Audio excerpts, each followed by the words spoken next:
Hey there, welcome to day 1325 of What's She Up To Now. Sharon Horne-Ellstrom here, documenting the journey as I transition from the brick and mortar corporate world of business to the online world of business.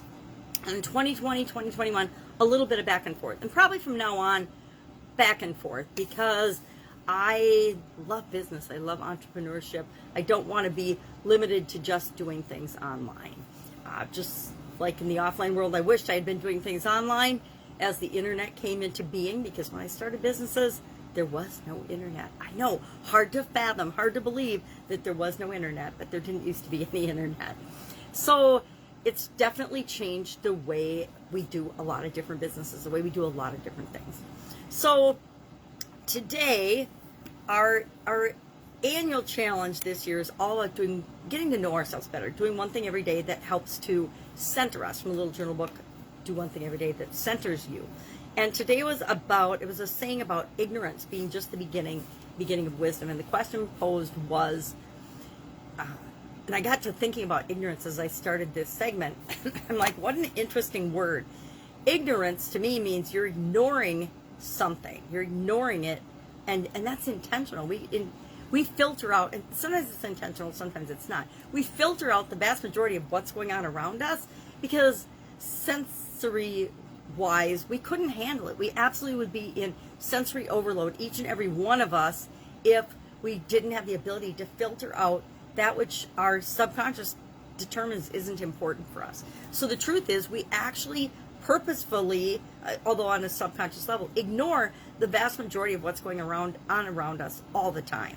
All of us do it all the time, unless we deem something on a conscious level to be important or a subconscious level to be important. If it's important for us, we don't ignore it, we pay attention to it. So I guess the opposite of ignorance is attention.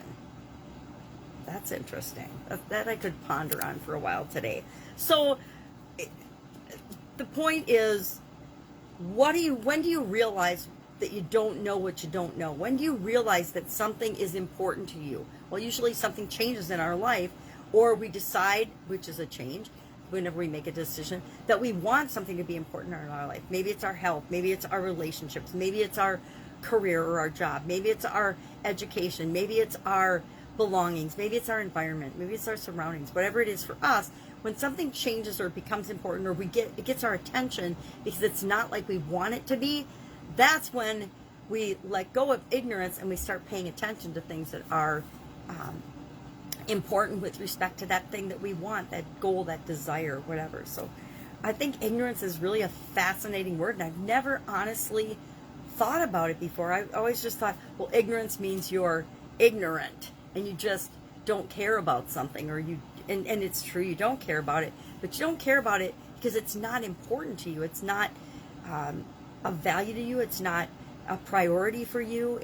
And each and every one of us get to set our own and have our own priorities. We get to decide what we want to be ignorant on, what we want to pay attention to, what we want to choose to not participate in. And that's actually probably some of the wisest things that we can do. So maybe my thoughts on what I don't know that I don't know is that ignorance is probably bliss, and ignorance in some instances is indeed bliss and the right choice and the right decision for each and every one of us. We're all ignorant to a lot of things, but we don't know it. So a really interesting one. Sometimes they give me cause to pause and think, and today's is one of those. So that was our annual challenge today, all about getting to know ourselves better, centering us, what makes us tick, what's important to us. And again, day 258 today, so the book goes from one way to the other pretty quickly, and before we know it, it's the end of the year and we're into next year's challenge, which I'm working on, by the way. I'm actually working on next year's challenge. It's going to be different. It's going to be definitely different than the past challenges have been, which is exciting because just like everybody and everything else, I need to change and evolve, and as I know more and learn more and experience more, do and try things that are different as well, and create different things in the planet and the world.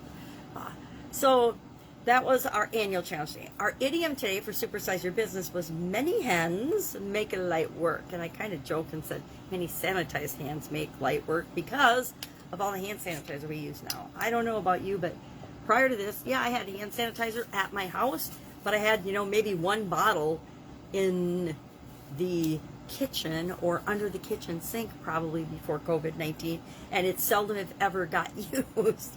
Now we have, the whole beginning of COVID, the whole panic over the lack of hand sanitizer, as if hand sanitizer is the be-all and end-all of what's going to keep us safe. Well, again, a topic for another day. But many hands make light work. This is one of those idioms and expressions that's been around since the Greek and Roman times, since the 1300s. It appeared in English as a proverb from John Hayward in 1546, so it's been around for hundreds and hundreds of years.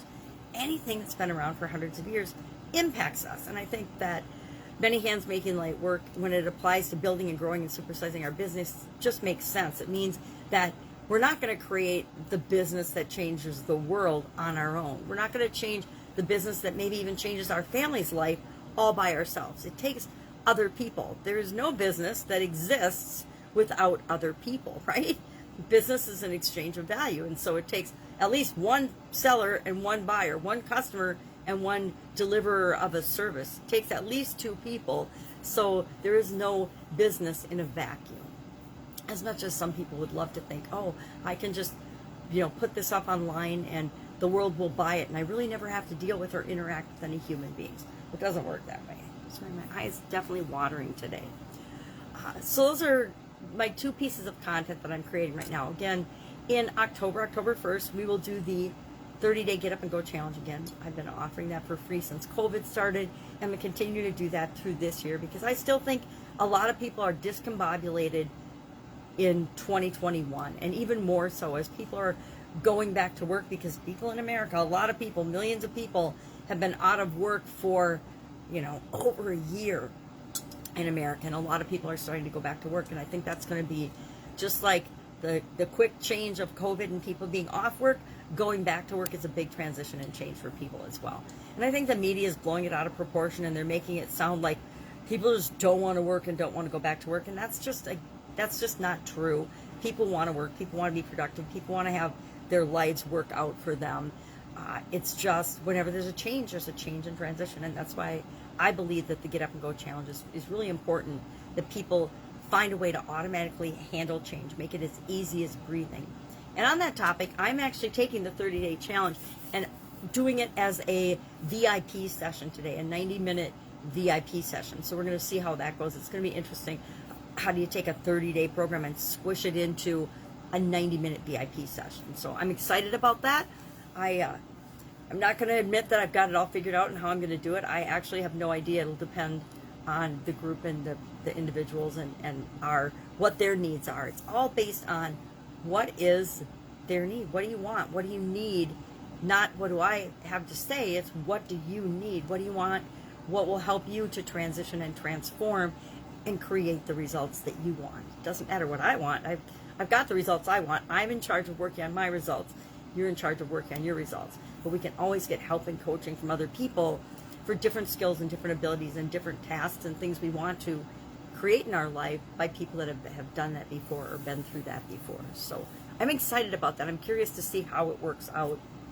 Never offered it as a short session before, done half a day workshop on it, but never done it as a 90 minutes. So I'm curious to see how this is going to work out. I'm sure it'll work out fine.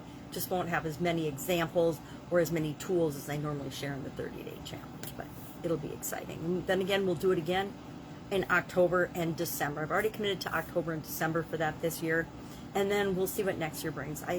I'm allowing myself the opportunity to change and morph as I grow and as I see fit, and I think that that's important. Each and every one of us need to do that.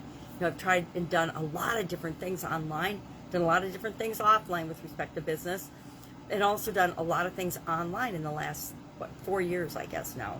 17, 18, 19, 20, 21 would be the 5th year, but it depends how you count it, right? Excuse me. I didn't decide till 2017 that I was going to do something online. And then, of course, starting out, I had no idea what it was going to be.